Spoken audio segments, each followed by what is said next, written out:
Oui, bonjour à tous. On aborde la question extrêmement sensible et qui parfois vous rebute pour acheter sur Internet, c'est le SAV. Quand vous avez de très jolies roues en vue, vous dites immédiatement, oui, mais problème, je fais quoi de mes roues? Je les renvoie à l'autre bout de la planète, je réponds à quelle question, qu'est-ce qu'on me redonne en échange? En fait, est-ce qu'il y a une garantie qui s'applique sur mon matériel en pratique? Alors, ce qu'il faut savoir, et c'est vrai, je le dis de toutes les marques qui fabriquent et pour lesquelles vous achetez à l'autre bout du monde, l'enjeu, ce n'est pas la matière première, ce ne sont pas les pièces d'une roue, c'est la main-d'œuvre. Une roue, c'est un produit à la fois simple et compliqué. Vous pouvez avoir le meilleur carbone, les meilleurs rayons, le meilleur moyeu sur une roue. Ce qui compte, in fine, c'est l'assemblage.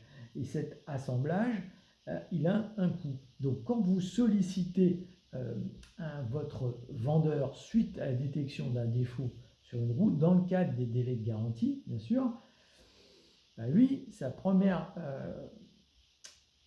premier raisonnement économique va être de dire comment, éventuellement, j'écarte carrément la prise en charge garantie, et deux, si j'accepte la prise en charge garantie parce que manifestement il y a une partie défaillante sur la roue, comment je me débrouille pour ne pas avoir à reprendre en main la roue, la démonter, et donc le coût de main-d'œuvre qui est induit là-dessus. Donc votre vendeur, il va tout faire pour faire porter sur vous le coût de la réparation, le coût de la main-d'œuvre de réparation. Alors comment ça se passe? En pratique, vous sollicitez votre vendeur parce que vous avez eu un bug, il ne va pas vous demander d'envoyer la roue. Alors vous dites, ouf, très bien, ça résout un problème. Oui, il va vous demander des vidéos. Et là, je vous conseille immédiatement de bien réfléchir et de les travailler, ces vidéos. De préférence, si vous n'utilisez pas votre roue depuis, plus de 6 mois, 1 an, euh, envoyez-leur une vidéo qui montre le souci sur cette roue en l'ayant démontée préalablement. C'est-à-dire, j'entends bien, quand je dis démonter, c'est pas démonter la totalité de la roue, c'est d'enlever les pneus pour montrer la roue de manière impeccable, presque comme si vous ne l'aviez pas roulée. Alors, a fortiori, si vous avez roulé 2 fois avec, c'est encore plus simple. Voilà. Donc, vous pouvez très bien démontrer que la roue est voilée sans l'avoir utilisée sur un vélo. Vous pouvez montrer qu'il y a un défaut dans le carbone qui était peut-être initial, qui s'est peut-être dévoilé en roulant ou montré en roulant, mais peu importe, vous pouvez le montrer sans dire, sans expliquer que vous avez roulé 10 000 bornes avec. Voilà. Ne les prenez pas non plus pour des imbéciles. Si ça fait 1 an et demi, vous avez une garantie de 3 ans, vous avez 1 an et demi, vous avez les roues, leur dire que vous ne les avez jamais utilisées, ça ne passera pas. Bon, donc vous leur envoyez ces vidéos, et eux, comment vont-ils réagir? En général, ils connaissent mieux que vous leur matériel. Donc, ils savent très bien où sont les défauts potentiels.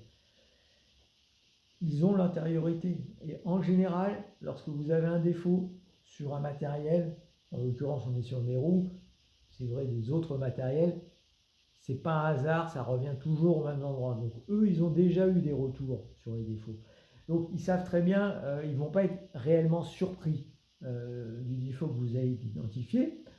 Le tout pour eux, ça va être de s'en tirer à bon compte dans le cadre de la garantie dont vous avez sûrement pas lu les petites lignes, qui prévoit essentiellement, et c'est pour tous pareil, le remplacement de la pièce défaillante. Et c'est là que se pose le problème pour eux, comme pour nous, bien sûr, du coût de la main-d'œuvre. Parce que la pièce défaillante, que ce soit le cercle, que ce soit le moyeu, a fortiori les rayons, le montage des rayons, une fois que vous avez remplacé, et c'est ce qu'ils vont vous proposer, ou c'est ce qu'ils vont vous imposer, c'est-à-dire qu'ils vont vous envoyer la pièce défaillante. Ils ont rempli les clauses de leur garantie. C'est-à-dire que vous allez leur démontrer qu'il y a un défaut dans la jante, dans le cercle, dans le carbone, un défaut dans le moyeu. Qu'est-ce qu'ils vont faire? Ils vont vous envoyer juste le cercle ou juste le moyeu.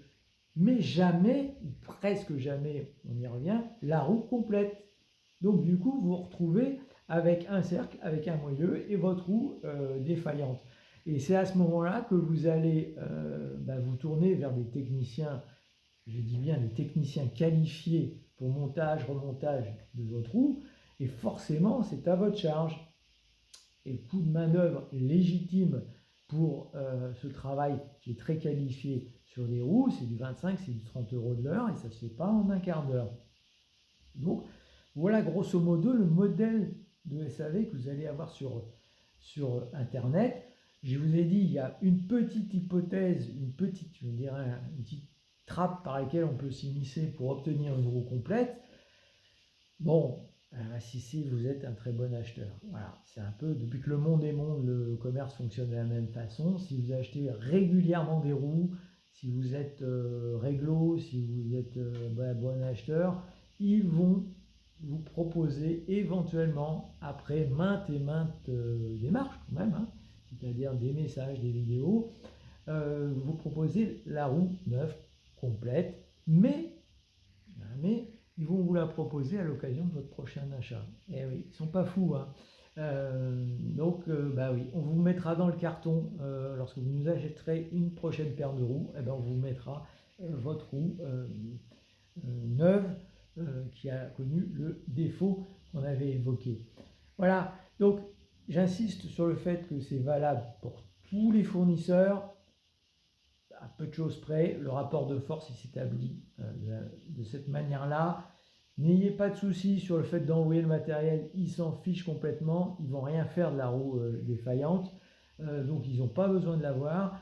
Ils vont estimer sur les preuves, les témoignages que vous leur avez adressés. C'est pour ça qu'il faut travailler votre vidéo, la travailler sans les pneus, sous plusieurs angles. Et encore une fois, ne les prenez pas non plus pour des idiots. Si vous avez tapé votre roue dans un trou, si votre vélo a chuté, a été accidenté, que les roues ont morflé, les professionnels vont tout de suite identifier que le problème ne vient pas d'eux. Donc n'essayez pas de faire passer n'importe quoi. Bon, ça ne coûte rien d'essayer, hein, on est d'accord sur la question, mais ne soyez pas surpris à l'arrivée si ils vous disent, ils vous renvoient dans